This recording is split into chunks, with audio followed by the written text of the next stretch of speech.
وحی کیا ہے؟ اب وحی ہر ایک کے بس کی تو نہیں ہے، ہر ایک کے اوپر تو وحی نہیں آتی، وحی تو صرف نبی پر آتی ہے۔ انبیاء و مرسلین کی ذات وہ مقدس ذات ہے کہ جس پر اللہ کی وحی آتی ہے۔ وحی کیسے آتی ہے؟ وحی حضور پر نور صلی اللہ علیہ وسلم پر وحی آتی تھی، جبرائیل لے کر آتے تھے، اور وحی سلسلۃ الجرس، بخاری شریف میں حدیث میں آتا ہے جیسے گھنٹی بجتی ہے، گھنٹی بجتی ہے، یعنی بلا تشبیہ ہوتا ہے، ایک سمجھانے کے لیے جیسے گھنٹی بجتی ہے، ایسے گھنٹی بجتی تھی۔ اور حضور پر نور صلی اللہ علیہ وسلم پر لیٹے ہوئے کبھی وحی آتی تھی تو سر مبارک ام المومنین عائشہ صدیقہ رضی اللہ تعالی عنہا کے ہاتھ پر ہوتا تھا، تو بی بی عائشہ صدیقہ فرماتی ہیں یا قدم مبارک پر تو پیر سن ہو جاتا تھا، اٹھا نہیں سکتی تھی، اتنا وزن ہوتا تھا۔ جب حضور پر وحی آتی تھی تو سردی کا مہینہ، بہت سخت سردی، ٹھنڈی، جس میں گرم کپڑے پہنے ہوئے ہو آدمی، تو وحی آتی تھی، سردی کا مہینہ، جیسے ہی وحی شروع ہوتی تھی حضور کو پسینے آنے شروع ہو جاتے تھے، یہ علامت تھی وحی آ رہی ہے۔ وحی اللہ کا کلام ہے، اور یہ اللہ کا کلام ہر ایک پر تو نازل نہیں ہوتا۔ اللہ کا کلام 1,24,000 نبیوں پر نازل ہوا، وحی جس کو انگریزی زبان میں، اردو زبان میں وحی کہتے ہیں، اور انگریزی زبان میں ریویلیشن آف اللہ سبحانہ و تعالی۔ اللہ سبحانہ و تعالی has revealed on his beloved Prophet صلی اللہ علیہ وسلم، means وحی کے ذریعے سے پیغام بھیجا، ریویلیشن آف اللہ۔ اللہ تبارک و تعالی کی طرف سے وحی آتی تھی، اور یہ وحی صرف پیغمبر پر آتی تھی، اور اس وحی کا وزن دیکھو تو حضور برداشت کر لیتے تھے، لیکن اللہ کا کلام جو قرآن ہے یہ وحی ہے نا، یہ وحی ہے، وحی کی شکل میں ہے، یعنی اللہ تبارک و تعالی کا کلام ریویلیشن کی شکل میں قرآن اب موجود ہے۔ اس قرآن میں کتنا وزن ہے۔ رب العالمین جل جلالہ عما نوالہ ارشاد فرماتا ہے لو انزلنا هذا القرآن على جبل لرأيته خاشعا متصدعا من خشية الله۔ اللہ تبارک و تعالی لو انزلنا هذا القرآن، اگر ہم اس قرآن کو اتارتے موتائیں پر،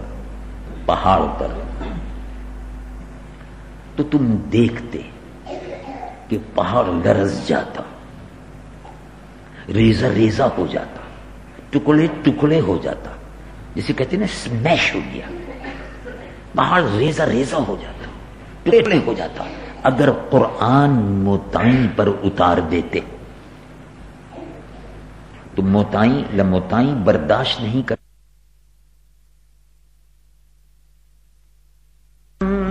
من خشیت اللہ وتلک الامثال نضربها للناس لعلهم يتفکرون۔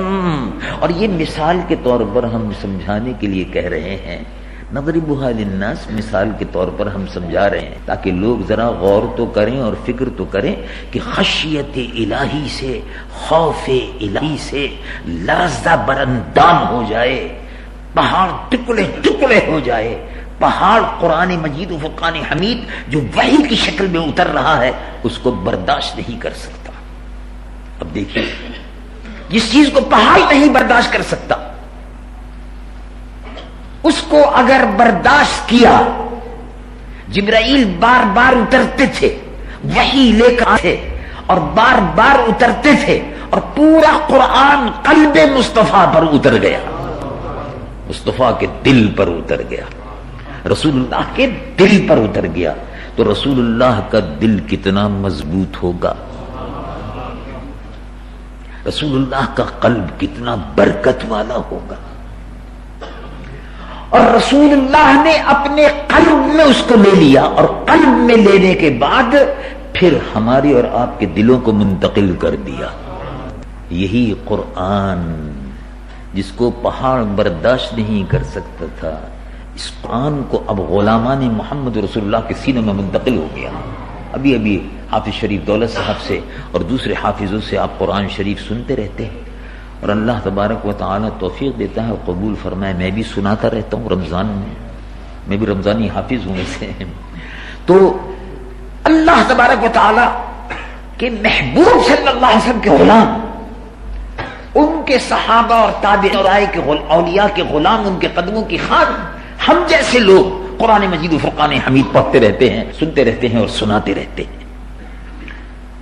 اور قلب مصطفیٰ کا عالم کیا ہوگا، قلب محمد رسول اللہ صلی اللہ علیہ وسلم کا عالم کیا ہوگا؟ ذرا تصور کیجیے کہ حضور پر نور صلی اللہ علیہ وسلم کا ذکر، یہ ذکر سنو اور یہ ذکر غور کرو کہ رسول اللہ کی عظمت کا عالم تو کہ ان پر قرآن اترتا تھا، اور جب قرآن اترتا تھا تو حضور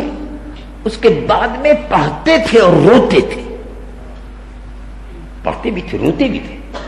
حضور پر نور صلی اللہ علیہ وسلم اس کو سنتے تھے اور آنکھوں سے آنسو بہتے تھے۔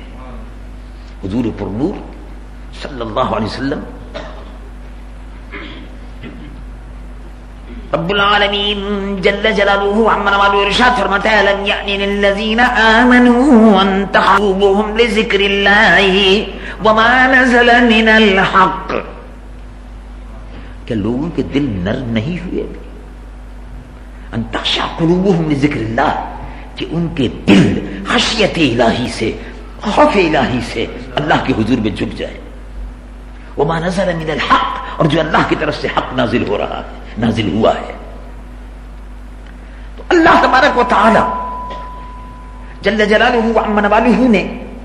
حضور پر نور صلی اللہ علیہ وسلم مبارک کو اور قلب مبارک کو کیا مرتبہ عطا فرمایا ہوگا۔